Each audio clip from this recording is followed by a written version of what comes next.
Hello Virgo, Sun, Moon, Rising, and Venus signs. Kamusta kayo?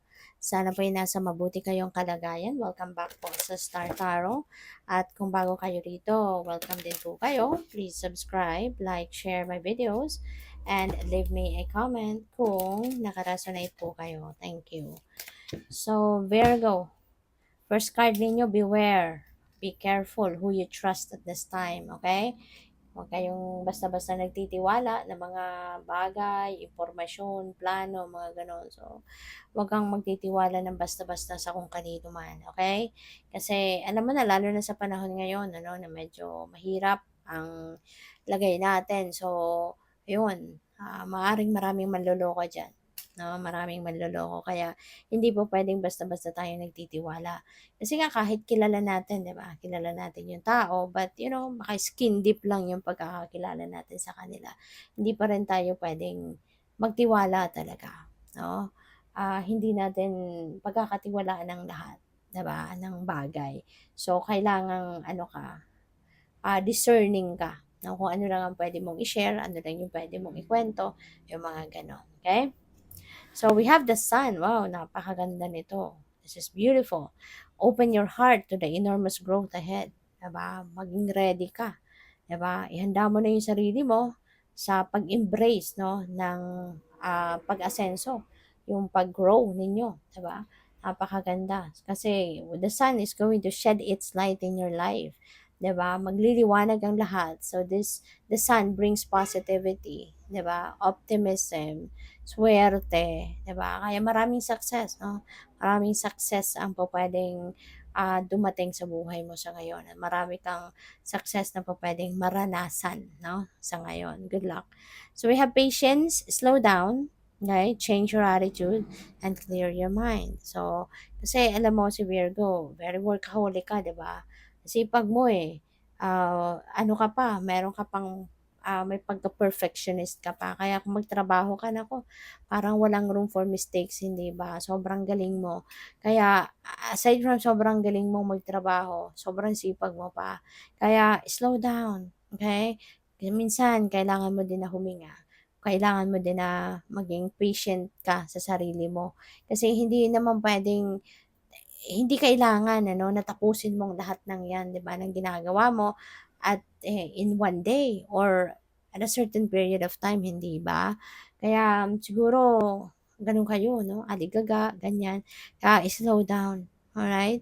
Pahinga ka din kapag kailangan ng magpahinga.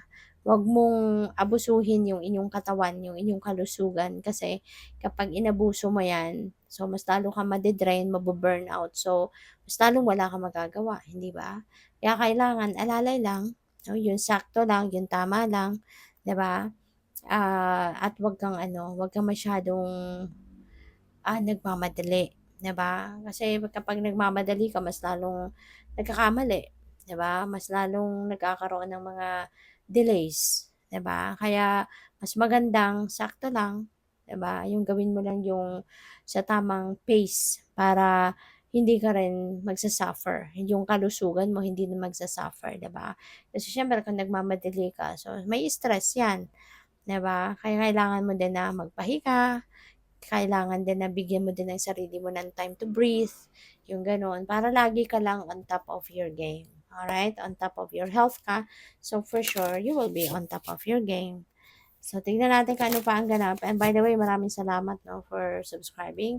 And if you haven't subscribed yet, subscribe na kayo. And also, kung gusto po ninyo na mag-join sa membership, just click the join button po sa baba ng video. Thank you. So, we have Feast of Plenty. Napakaganda. So, we have choices and their consequences. Ayan. So, ang daming opportunity siguro dito na kailangan mong pagpilian. Ang dami mong alam mo yung kailangang isipin dito, i-divide kung ano man, no? So, maaaring may mga ganong ganap kayo na kailangan mong mamili, kailangan mong pag-isipan mabuti, 'di ba? Kung alin dito yung tama, no? Hindi lang ikaw mamimili na ito na yung magaan sa loob ko, ito lang kukunin ko. Without thinking of the possible consequences kung yan ang kukunin mo, 'di ba? So, kaya kailangang kumbaga i-dissect ninyo, no? Ano man itong mga pagpipilian ninyo para na makita ninyo talaga kung anong scope nito, anong mga epekto nito, anong mangyayari, 'di ba? Kasi nga marami sila. So, kailangan mong pag-isipan mabuti. Hindi lang pwede yung magmi-mini-mini-mo ka lang and that's it. Diba? So, baka mamaya pagsisihan mo lang siya. So, we have dances on one foot, balancing act. So, kailangan mong balance eh. Okay? Virgo, feels like to me na related ito dito, no, sa ano mo, sa kalusugan din.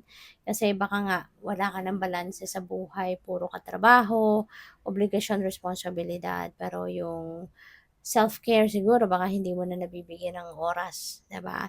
Kaya kailangan mong balansehin ang lahat, okay? Kailangan mo na pagplanuhan ang mga bagay-bagay, alright? So we have one. Ito kayo. Ito kayo Virgo, 'di ba? Ayaw mo din makalat eh, 'di ba? Ayaw mo na makalat. Kaya sa ngayon, 'di ba, you're going to organize. Hindi lang siguro yung isip mo dito yung i-organize mo, no? Kundi pati na rin yung inyong living space, yung inyong workspace, yung inyong bahay, 'di ba? Lahat ng parte ng bahay mo, maaaring sa ngayon, talaga ito yung plano mo, maglinis, mag-organize, mag-declutter, so which is really good. Kasi nga naman, nakakaapekto din talaga yun, 'di ba, sa clarity of mind natin. Kung makalat yung paligid natin kasi, kung makalat yung nakikita natin, 'di ba, yung isip natin hindi rin may pakali, eh. 'Di ba? Parang hindi ka rin makapag-isip ng maayos. Kasi nakakaapekto nga 'no, yung kalat, yung nakikita ng mata nating gulo, nakakaapekto 'yan sa atin psychologically. It has an impact 'no, sa ating psychological aspect. Kaya importante talaga na i-maintain natin ano, yung organization sa paligid natin. Lalo-lalo na sa bahay natin at sa opisina, sa trabaho, 'di ba? Kasi yun ang lagi nating yun ang lugar natin, eh, diyan tayo nakatira, 'di ba, sa bahay na 'yan, diyan tayo nag-i-spend ng mas mahabang oras, pati na rin sa trabaho natin, sa work, place natin. Kaya yun ang dapat na, i-maintain natin ang ano, ang kalinisan at saka i-organize natin lagi, 'no? So, tingnan natin kung ano pa ang ganap.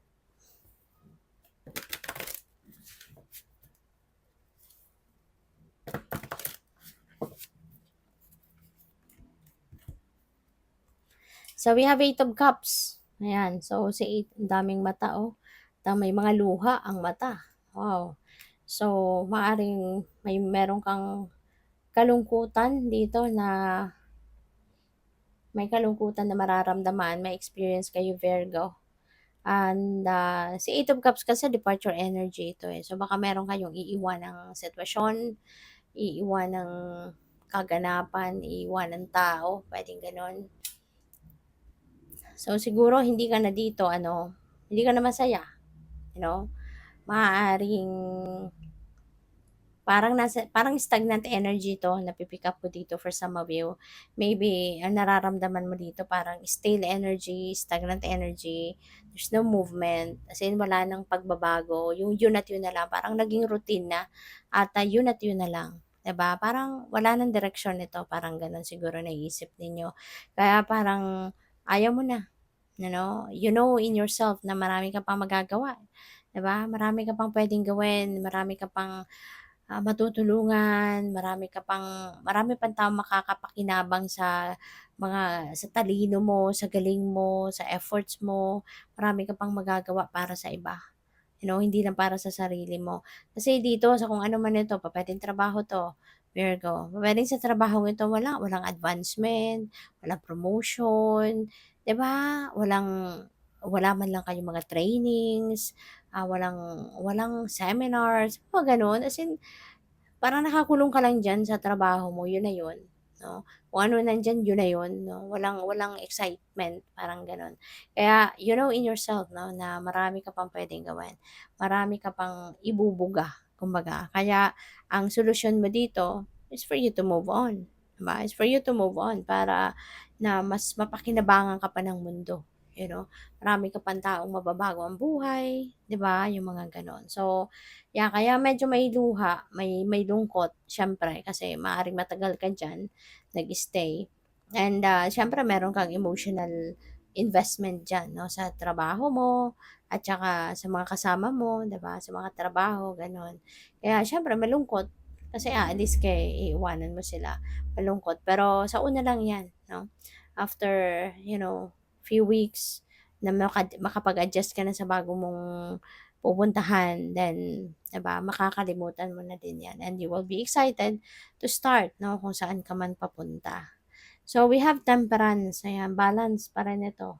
Balancing act, may balance, Virgo. So, alam mo, maaring wala ka na talaga sa balanse sa ngayon. Siguro pagod ka na lagi, siguro wala ka ng attention sa ibang bagay, no? Kundi, maaring isa, dalawang areas of life na lang ang napagtutuunan mo ng pansin. Okay? So, it's time for you to think. It's time for you to take a step back ng kahit saglit lang at examinin mo muna yung sarili mo i ang tawag dito, i-ano mo muna yung sarili mo, i-evaluate mo ano na nangyayari sa'yo, 'di ba? Para na makita mo ngayon ang inyong sitwasyon, okay? Kasi baka naka-focus ka na lang sa isa, dalawa, tatlong areas of life and that's it. May nakakaligtaan ka ng iba bagay. Eight of Pentacles, so mayroon tayong dalawang eight, no? And tas alam mo yung eight is, number eight is about infinity. That is also about material and financial success, no? Kaya, tapos doble pa siya, double eight ka.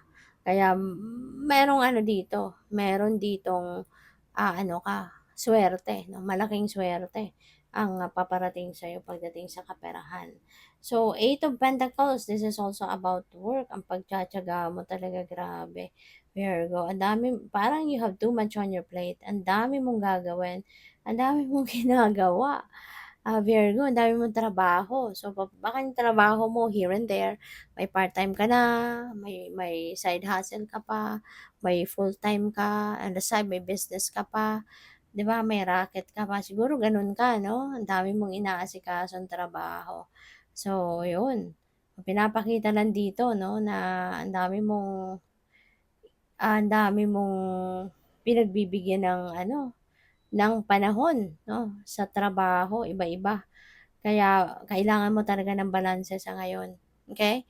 Kasi kung wala ka na sa balanse, alam mo siyempre made-drain ka, pagod ka, confused ka, hindi mo na rin naman maibibigay yung 100% ng galing mo, 'di ba, sa trabaho mo. So, lahat magsa-suffer and we don't want that, 'di ba? We don't want to compromise any of it, 'di ba?